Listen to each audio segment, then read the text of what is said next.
Alors la malnutrition, c'est de manière très générale, c'est des enfants qui n'arrivent pas à grandir et à grossir comme ils le devraient, essentiellement par manque de nourriture, mais pas uniquement.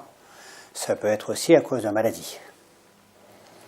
Et quand on englobe dans les statistiques les enfants qui sont malnutris, en fait on englobe tous les enfants qui ont faim, ce qui fait un chiffre considérable de l'ordre de 150 millions d'enfants. Essentiellement en Asie, puisque c'est là où il y a le plus d'enfants, bien entendu, mais également en Afrique, et en particulier en Afrique du Sahel. Donc la malnutrition est responsable d'environ 60% des décès des enfants dans le monde, c'est-à-dire environ 5 à 6 millions d'enfants qui meurent directement ou indirectement de la malnutrition. Quand on parle de la malnutrition, on est plein de compassion, on pleure, et puis ça fait rien. Et ce qu'ont fait André et Michel Lescane, c'est de mettre leurs compétences au service de cette cause. On peut partir tout simplement de l'exemple de ce Plum Peanut, c'est-à-dire qu'il y a eu les compétences d'une part d'un scientifique et d'autre part d'un industriel. Alors, ma première rencontre avec Michel Lescane remonte au début des années 90, il me semble me rappeler. À l'époque, je revenais de plusieurs années de travail en Afrique et au Bangladesh. Et j'étais régulièrement sollicité par des ONG pour des conseils en matière de malnutrition. Ce qui s'est passé, c'est qu'en 1993, MSF et Épicentre m'avaient demandé d'organiser une petite réunion sur le traitement de la malnutrition sévère. Et donc c'est une réunion qui avait lieu à Paris, qui avait rassemblé pas mal d'experts européens. Donc à cette réunion, on avait proposé une formulation d'un aliment de renutrition et dans notre esprit, on pensait que les ONG allaient le fabriquer sur le terrain, comme c'était la tradition, comme c'était l'habitude à l'époque. Et peu de temps après, Michel Lescane, après avoir entendu parler de la formulation, a proposé de faire une version au niveau industriel qui avait l'avantage d'offrir qui avait l'avantage d'être beaucoup plus pratique à être utilisé sur le terrain et qui, d'autre part, offrait des garanties au point de vue qualité qui étaient sans commune mesure avec ce qu'on avait avant. Et donc c'était la mise au point par Nutri-State de ce qu'on appelait le lait thérapeutique, qui a eu lieu donc en 1993 et qui très rapidement s'est répandu au milieu des ONG et qui a eu beaucoup de succès. Savoir que quand André a commencé à travailler avec nous, Nutri-State comptait, je crois, 5 personnes. Donc c'était, en tant que consultant, c'était un personnage central dans une petite équipe. Et puis ça, à la fois son image, son intelligence et sa capacité à intégrer bon nombre de problèmes en faisait un élément important, réellement important dans l'entreprise. On discute et donc il propose des solutions, il propose donc des solutions industrielles et des problèmes auxquels on avait à faire face, et on se rend compte que ces solutions rendent des services sur le terrain et que ça se traduit en une amélioration du traitement. Alors ceci nous a amené quelques années plus tard et après l'affaire du lait thérapeutique, donc, qui était certainement un grand succès.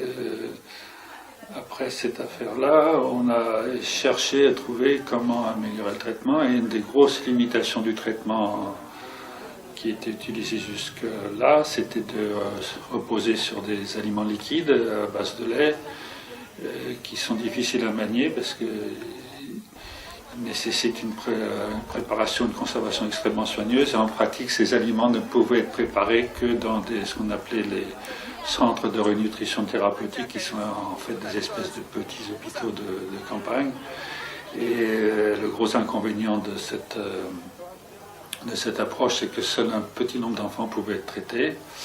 Et d'autre part, au niveau social, au niveau culturel, ça impose également que la mère soit hospitalisée en même temps que l'enfant. Et même dans les meilleures conditions, il est rare qu'on puisse traiter un enfant en moins de 4-5 semaines, donc ça limitait énormément l'accès au traitement. Après le LF100 qui n'était pas fabricable localement car demandant des spécificités techniques très, très importantes, notre cahier des charges sur ce nouveau produit qui était le Plum Peanut intégrait bien la facilité locale. Alors à ce moment-là, on a cherché une solution on a cherché comment remplacer les produits à base de lait. On a cherché un bon moment, on a suivi quelques fausses pistes. Je raconte souvent qu'on essaie de faire des crêpes, on essaie de faire des biscuits, on essaie de faire des beignets, on essaie un peu de tout.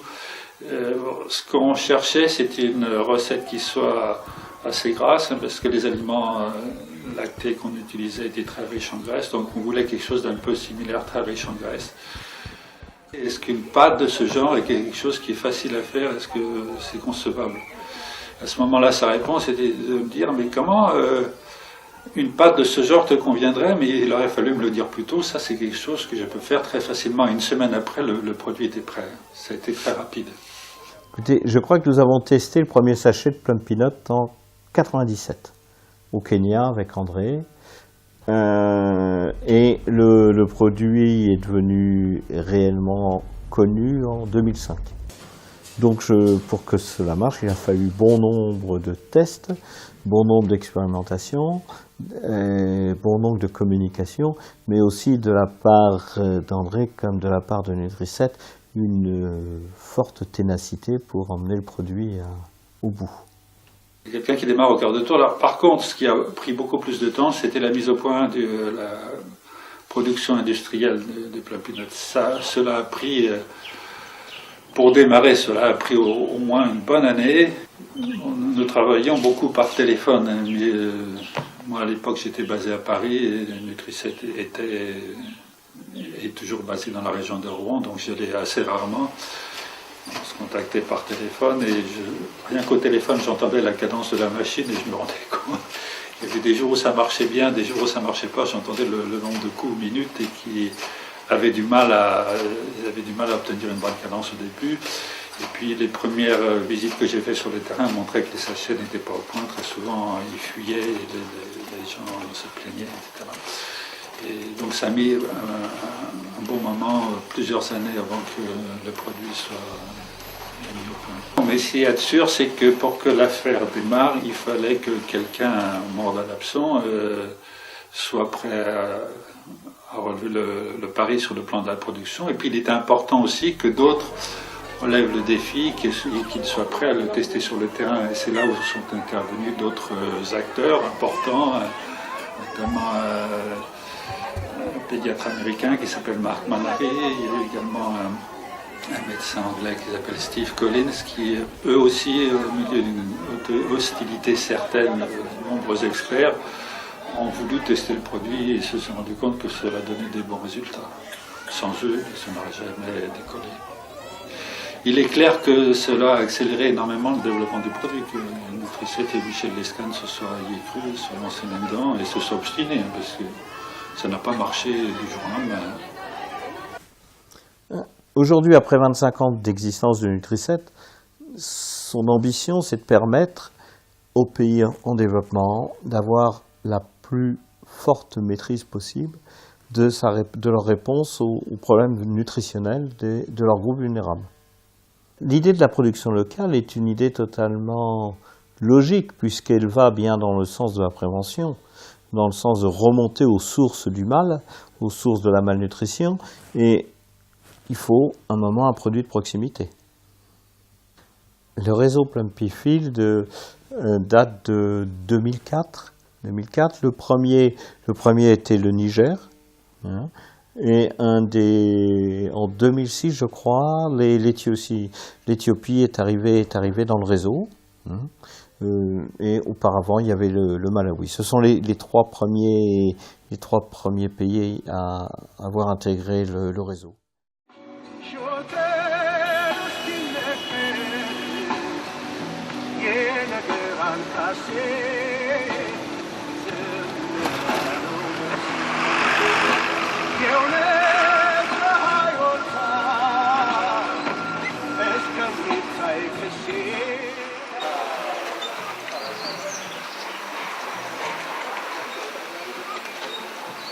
The Nutri-7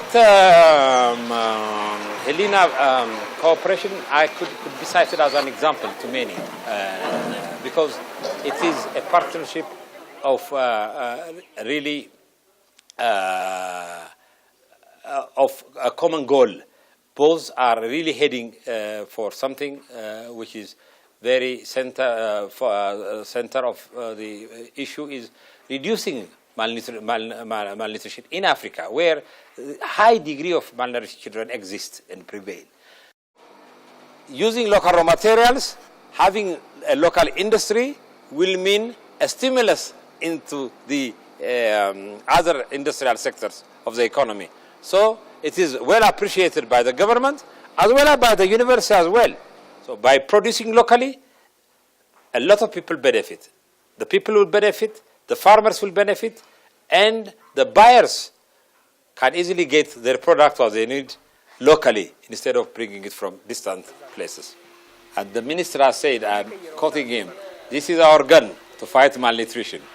We really appreciate the intervention of the introduction of plum peanut to help us fight malnutrition. So through this, we will meet the development goal, the Millennium Development Goal, in reducing child malnutrition and maternal malnutrition in this country.